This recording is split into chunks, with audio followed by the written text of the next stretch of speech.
मेच्या कडक उन्हाळ्यात फिरायला जायचंय, ते पण अननोन लोकेशन आणि अननोन स्ट्रेंजर लोकांसोबत. तर तुम्हाला कसं वाटेल?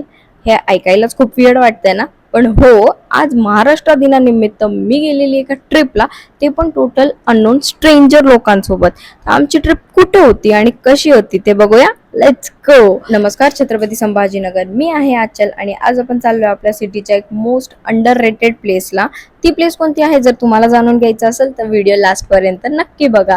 आत्ता वाजलेत सकाळचे 6 आणि 6 वाजता सुद्धा इतकं भीषण ऊन आहे. आपल्या सिटीचं टेम्परेचर दिवसाने वाढत चाललंय, सो तुम्ही स्वतःची काळजी घ्या. तर चला तुम्हाला लोकेशनला घेऊन जाते. हायवे क्रॉस केला, तेडामेडा रस्ता पकडला आणि फुल स्पीड मध्ये आम्ही आमच्या लोकेशनवर पोहोचलो. हे लोकेशन सिटीमध्ये सगळ्यांना माहित आहे, तरी पण इथे खूप कमी लोक येतात आणि ते आहे भांगशी मातागड. हे ट्रेकिंग साठी तर मस्त प्लेस आहे आणि वन डे पिकनिक साठी पण परफेक्ट आहे. मग आम्ही इथे पोहोचलो, गाडी पार्क केली. सगळ्यात आधी भोले बाबा दिसले, दर्शन करून पुढे निघालो.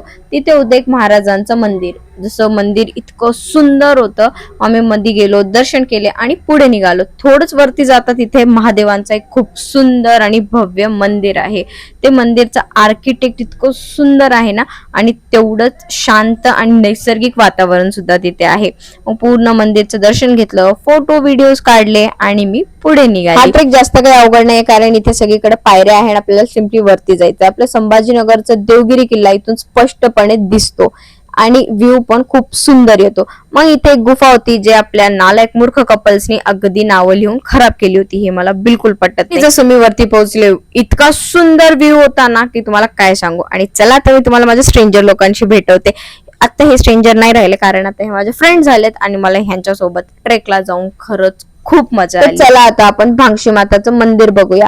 असं म्हणलं जातं की हे आपल्या संभाजीनगर मधल्या सगळ्यात जुन्या मंदिर मधून एक आहे आणि हे खूप जागृत आणि मान्यता पूर्ण करणारं देवीचं मंदिर आहे. इथे नवरात्रीमध्ये खूप लांब लांबून लोक येतात. इथे आपल्याला 51 फुटाचा भगवा ध्वज बघायला भेटेल, जे की सह्याद्री प्रतिष्ठानने स्थापित केलेला आहे. त्यांचा ग्रुप इथे दर रविवारी येऊन गडची साफसफाई करतं आणि ह्याला स्वच्छ आणि सुंदर ठेवतं. जर तुम्हाला सुद्धा त्यांना जॉईन करायचं असेल तर त्यांच्या इंस्टाग्राम पेजला फॉलो करा आणि त्यांना जॉईन करा. मग ही लोकेशन आणि माझा व्हिडिओ कसा वाटला हे मला कमेंट करून सांगा. व्हिडिओला लाईक शेअर करायला विसरू नका आणि तुमच्या फ्रेंड सोबत ह्या अंडररेटेड प्लेसला नक्की व्हिजिट करा. Bye bye, see you.